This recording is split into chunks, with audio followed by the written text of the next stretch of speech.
concerns over that, over crime and things in the neighborhood also, Ms. Decker too.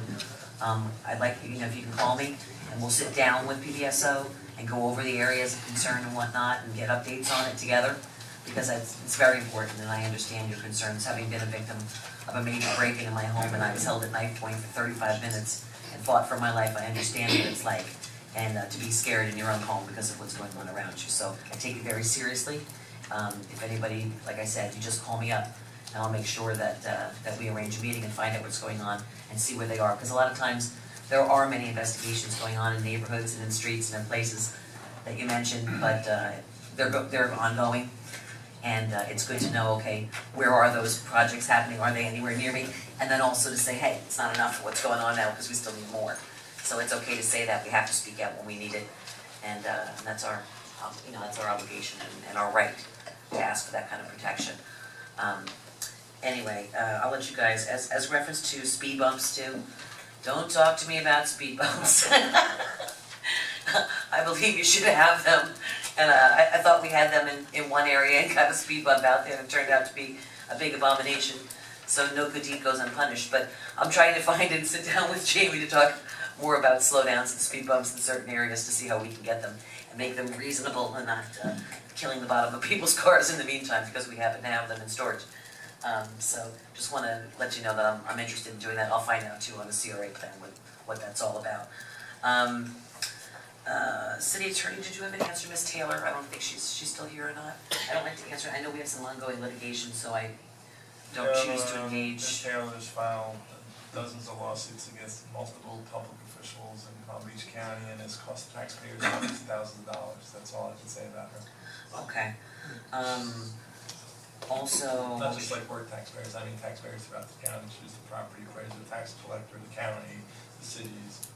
She just costs taxpayers lots and lots of money. Okay, so I won't make a comment on that then. Also, Mr. Perla, very, very excited and honored, glad to know that some children have been helped. You know, that's a big passion of mine. And I look forward to helping many more people in the near future. I'll let you guys hit it because I'm sure you have lots to say. Commissioner Zerdy? You always ask last, I'm asking first. So sweet. Thank you very much. I do hear all the folks calling for more action on, but eyes and ears out there, being in the neighborhood, being aware, calling it in. And in my area there, I do get phone calls. Mr. McCann, I applaud him for sticking in there and really working hard with this because that's what it takes. And you are passionate about there. And you moved to Colorado, what, a year or so ago, right? And to be that, engaged is fantastic. We welcome folks. I know you were threatening, if this can't get fixed, you're losing heart. But it seems to reverse itself. In that regard, I think that I even had a neighbor of mine across the street had an incident a few months back. They did recapture things that were stolen as well and caught the person. But it's a matter of everybody in our communities working together and being aware of being friends. I think the neighborhood associations, again, getting people together, knowing who your neighbors are and who they aren't. Don't leave your cars unlocked and the doors unlocked in your house. All the simple stuff here can make a really big difference. And there's a lot of things. I think the pressure is there, Ms. Sharp, that there is some pressure there on people who are in survival modes and things like that, are doing things that aren't really good for other people. So I think we're all aware of that and do the best we can. As far as again, the audit goes on the code compliance, that's the first measure that we need to take in understanding exactly what policies are and aren't in place, job descriptions, accountability metrics, those kind of things that allow us to take the steps to get that department doing the very best that it can and being effective. Okay, so we're definitely aware of that, and I think having Mr. Oakes, our internal auditor, in place, numerous things that he's already done, as the mayor said, but I think in the long run here, this gets us on the right track. We've made 13 or 14 city manager ordinances related to code, right? Coming up, and we need some more. Commissioner Maxwell's out there as well, trying to get some of this in a legislative posture so that we can leverage what these fines are ahead of, because people just let the fines grow. I know there's a lot of rumors out there how many millions of dollars of fines there are, but you've got small little houses that have fines on them accumulated 10, 20 times what the house is even worth, so they're not real fines. They just have gone on, and people don't, there's no teeth to this. And so we're trying to get this to a point where we will have some leverage, and will be effective, and will cause something to move. They'll have time certain on when activities will take place. And so there's some creative financial juices and works here that I know, and I think you'll find some action occurring here shortly. I'm happy to help out Mark as well. And I think that we do have a lot to be thankful for in the midst of things that definitely need to improve, but I'm happy to be pleased, honored to be up here, especially at this juncture of the city's history. Thank you. Thank you. Commissioner Marshall? Just a couple things. Ms. Decker, I'm gonna reach out and call you. We had a phenomenal meeting with the CRA and the neighborhood associations through the CRA. They're actually putting together a new group in that area to actually go door to door, try to address some of it, work with PBSO. It was concerning to me that some of those neighborhoods don't have the participation they need to have, so we're gonna reach out. But again, any time, whether it's my district or not, call me. 398-8340. I'll answer the phone 24/7. And we need to think outside the box in that neighborhood, and we're doing that. The meeting with the CRA had a lot of new energy, a lot of new faces. So we're moving forward with that and addressing it with the code. The city manager has a whole new approach for those districts with code and with Commissioner Maxwell reaching out on a state level. Hopefully we can change some of those things. PBSO is all over it. Some of it is the way it has to be done legally as far as the stepping stones. It's nice to see CJ actually addressed his issues. Again, the gentleman in the back, if you're walking the neighborhood, call. I do 24/7, call, because we can't be in all the districts all the time, and the more we call, the more the bad guys off the street, and we need those calls. So as far as some of the other things, I think the mayor touched on them, so I'll just leave it at that. Commissioner McCoy? I was not expecting when I commented in my liaison comments that I'm hearing concerns about crime, but it's interesting that seems to be a very strong thread in public comment today. And my only concern is I think folks in the community are wanting very concrete things. What are we going to do different that's going to make a difference to this? I think they know that people are hearing, but let's hope that we can come up with some concrete things that we can do. I think that's our job. As far as calling, I will pass on one specific thing. Captain Silva encouraged me, if you are having difficulties with, you feel that something's not working the way you think it should with PBSO, call 688-3400 and ask for a supervisor. My understanding is that is a way that PBSO tracks things, performance and so on, and that puts it in the system and keeps track of it. Try it out, see how it works. So 688-3400 and ask for a supervisor and indicate what difficulties you've had and how you'd like, suggestions on how you'd like to see it different. Vice Mayor? Thank you. Ted's not here, but just congratulations to Ted Brownstein on his book. This is the second, I guess, publication that I know of anyway. And I applaud him for his efforts, and however, for my own personal benefit, I wish he wouldn't use multiple syllable words. But I'll get through it. There's a lot of pictures in here, so congratulations to you, Ted, on that nice work.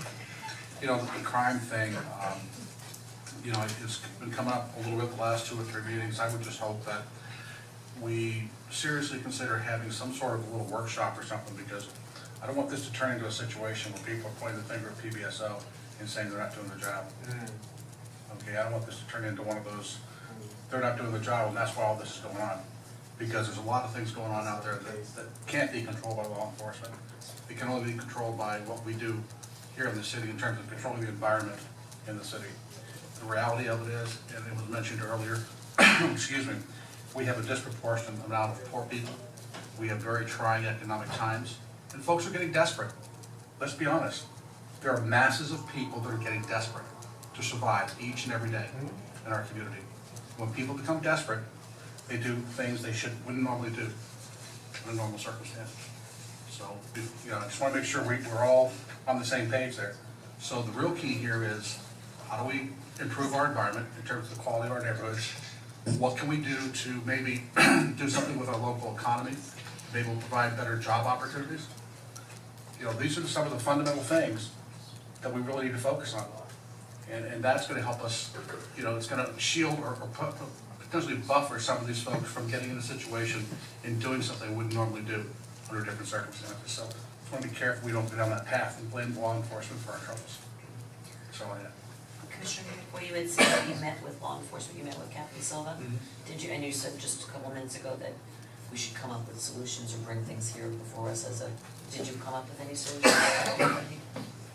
Well, obviously, it's not my situation to tell him how to do his job. And were there any suggestions No. that came out of that meeting that could be utilized, that we could utilize here I, at the board? I think one that did come up that involves us, because there are obviously things that PBSO does that we don't do, and the things that we do that PBSO doesn't do. And one of them, they definitely feel that the abandoned buildings are a big concern. That it, just makes a habitat for stuff to happen that's not good. And that's why I mentioned that my understanding is that we had a foreclosure fund at one point that could be used for boarding up, and it seems like making sure that things are boarded well. The impression that I get from PBSO is if stuff is boarded appropriately, it tends to stay, not 100%, but it's certainly better than if it's not. And that would seem like something that we want to get on pretty aggressively and make sure that we have that funded. Because that seems like a pretty strong investment, pretty good return on investment. I don't think it's hugely expensive to do that. City manager, are we working on something? We've had discussions about board ups and things like that in the future. Where are we? Are we gonna be working on these things? This is a big discussion, but the short answer is yes, we have a fund that we're looking to repurpose and repopulate with some resources, if we can locate some, to actually be the revolving fund where we would take those activities and then we would try to attach it to either a tax bill or a lien or something. Or recognizing there just might not be a solution, but it's worth the investment to go ahead and make that investment and do that. As Commissioner Boyd indicated, that had been wiped out a year and a half ago, I guess it was. So it's part of the overall comprehensive look that we're doing. I just want everybody to understand, and I'll give a lot of credit to William Waters, who about the last two and a half years ago started embarking on moving and revamping the laws, the codes that we're working with, to move us towards a model where we can go after the property owners and attach things to their tax bills, along with a variety of other changes, all those ordinances. And those are the tools that really had to be changed and put in place. The other components, the staffing, resourcing so that we can actually go out and do these things we need to do, having the legal work done so we can attach it to somebody and make them responsible so we can get the transaction handled, doing landlord workshops, educating the population on code enforcement. That whole comprehensive approach is what we're digging into. And as I come into this second year, I've said this to you all, this is a huge priority for the city, along with a couple of other things. So the short answer is yes. The long answer is we're very much aware of what's wrong. And we have some plans that we have to do. And nothing here, I think Ms. Sharp said, this has been a problem for 26 years. It's not going to be fixed overnight, but it's something that we cannot afford not to fix. We have some plans and we have some direction, and we'll be bringing these things to y'all because obviously it's going to require understanding and then your approval to move forward. But there are plans, there are ways to attack these problems. And to deal with code enforcement, I think the term was, you're really going to pull crime out by the roots if you get at some of these code problems. And that's what we need to do in the city. Agreed. So I apologize, things take a long time around here, but we're moving in that direction. Would you fix it already? No, I'm just kidding. I would like to suggest just a simple thing. Could we get a report, I don't know whether it has to happen every meeting or every other meeting, monthly or something, other that just simply says how many buildings have been boarded up? So we have some, and divide it by how many that we're aware of that aren't boarded up. Are we, Right now, well, I think on an, until obviously. we get these other tools in place, I don't think we're doing a drastic amount. And the ones that are boarded up that are being occupied, we had a glitch where there wasn't a victim involved, and we've had to change that ordinance so that the sheriff could actually go in and remove people. So, each time we take a step forward, we have to back up 2 steps and start over. It seems like Glenn will tell you this, every law and everything we're doing. So, yeah, we can start to issue reports and create a dashboard. But we're kind of at the fixing the fundamentals and working out the processes right now. Well, maybe you can give me some clarification. What are the obstacles right now to simply boarding up certain buildings? Money, staff. Okay, well, maybe we're coming on the budget season. It seems to me if maybe we need to have a discussion in our community that we want to invest in ourselves, and I guess what I would ask you to come back with for the next budget meeting then is a rough number. Wait, Coincidentally, Hold on. A rough number for our next budget meeting, roughly how many, doesn't have to be exact, roughly how many buildings are there out there that need boarding up and would benefit from it, what it would cost, and we then, as a commission and as a community, have a discussion. How are we gonna fund that? Is it worth it to us to charge ourselves something or other, or is there some other mechanism to come up with it? Because I think we're hearing very clearly that this is worth doing, it's something that PBSO tells us there's a return on investment, and if it costs us $500,000 or $100,000 or whatever it is, let's get that number and let's have a discussion whether we do it. That's part of the discussion we're going to hear next week. Tuesday or Wednesday, Steve, which is it? Tuesday at the budget workshop. So the answer is yes. It's part of our budget session next week. We have 2 back-to-back Tuesdays. We recognize, and not only waiting until the turn of the fiscal year, we don't necessarily think, and Finance Director and I were having a conversation about finding a way to populate that account now, so that we don't have to wait till October 1st. So we'll have that discussion on Tuesday. Yes, sir. Vice Mayor? Yeah, on the issue of, obviously, recently we passed the nuisance abatement ordinance, which allows us, once the process has been, fully run its course, it allows the city to come in and board and or clear lots, port up a house and clear lots, and take the cost of that service and, of course, bill the property owner, and if they don't pay the bill, it goes on their tax bill. Okay, that's a huge tool. It's a tool, but it's a huge tool. Unfortunately, though, that is one of those tools that is a little time consuming. So we can only go to we basically can only go to the tax assessor's office once a year with whatever outstanding bills we have. And then, of course, we have to wait for that money to come in if it's gonna come in. The other piece of that is, it probably costs, my guesstimate is it's probably between $400 and $700 per house, per unit, regular size home. Pardon me? For just the material. I mean, plywood alone, just the plywood alone for one window will cost you $20, $30, $40 just for one window. And that doesn't include the special fasteners that you have to use to meet the code. So it could cost you anywhere from my guesstimate about $400 to $700 per unit to board up. And so we got the nuisance abatement process, which has to run its course. Then we have to figure out how many properties would qualify that have run that course in the nuisance abatement process, and then factor that by, $400 to $700, and that's really where we get our number as to, how do we start budgeting? If we've got 500 homes in that situation, there's 500 times. Yeah. My point is, you can't randomly go out there and start boarding up the properties. You gotta go through a process.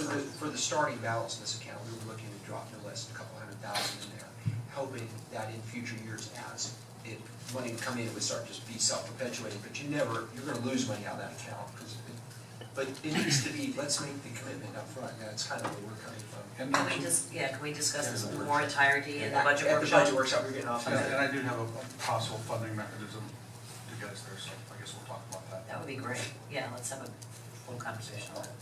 All right, thank you. Commissioners, are you? One last thing, again for Ted, he gave us these copies up here, but I know we're gonna make donations to the library, because when they sell this, there's a certain amount of money that they wanna make off of each book for the price they're gonna sell it, we're How working it goes out. to the library? And the rest of it goes to the library fund, so we're gonna be donating the value of our book here to the library, and thank Ted again for doing this. Yes, thank you. Okay. Approval of the minutes, I'll entertain a motion.